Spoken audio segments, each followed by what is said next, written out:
Hello and welcome. Today we'll dive into a crucial discussion on the intersection of climate change and sexual and reproductive health and rights, or SRHR, with a focus on Eastern Europe and Central Asia, also known as the EGA region.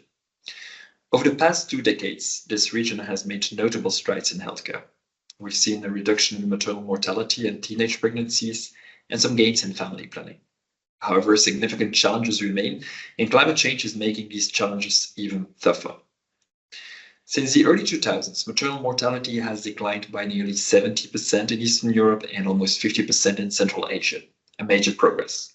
Nonetheless, Central Asia continues to struggle with high maternal mortality rates. We also see that modern contraceptive use remains low across the region, with less than 40% of women having access, and there are also alarming rates of cervical and breast cancer, especially in underserved areas.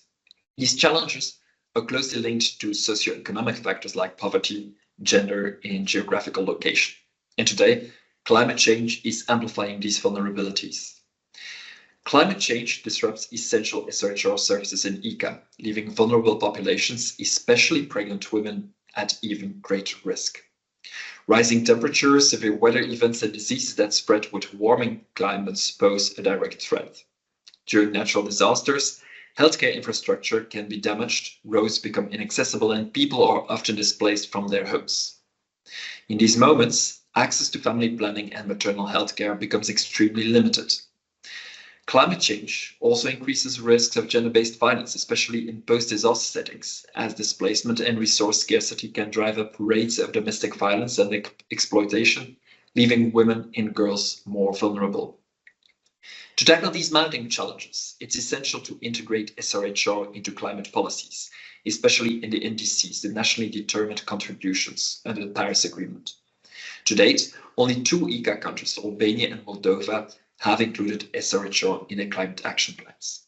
These countries are setting an example by acknowledging climate-related health risk for pregnant women and the heightened vulnerability to gender-based violence during climate disasters. Expanding this integration across all EGA countries would be a major step forward in protecting SRHR.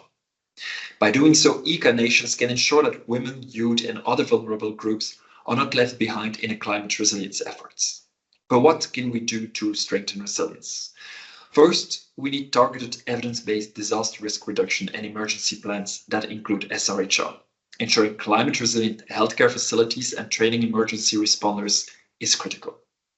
Additionally, collecting gender and age disaggregated data is essential to identify who's most vulnerable and address their unique needs.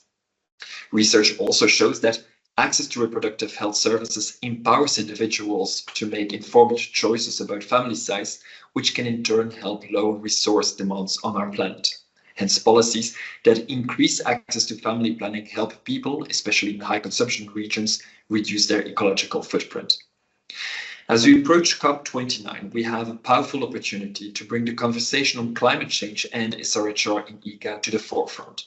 Integrating SRHR into NDCs across the region isn't just about healthcare, it's about fostering resilience, equity, and sustainability in the face of climate impacts. By strengthening these connections, EGA countries can build a safer, healthier future for all, especially for those who are most vulnerable to climate impacts. Climate change and SRHR are closely intertwined issues, and addressing them together can lead to policies that not only safeguard the environment, but also empower individuals to lead healthier, more resilient lives. For anyone interested in a deeper dive into these connections and specific policy recommendations, a more detailed policy statement written jointly by the ANSER network and UNFPA is available and will be released upon getting endorsed by other regional partner organizations. Let's keep this conversation going and ensure that everyone, regardless of where they live, has access to the healthcare they need, even as the climate continues to change. Thank you very much for watching.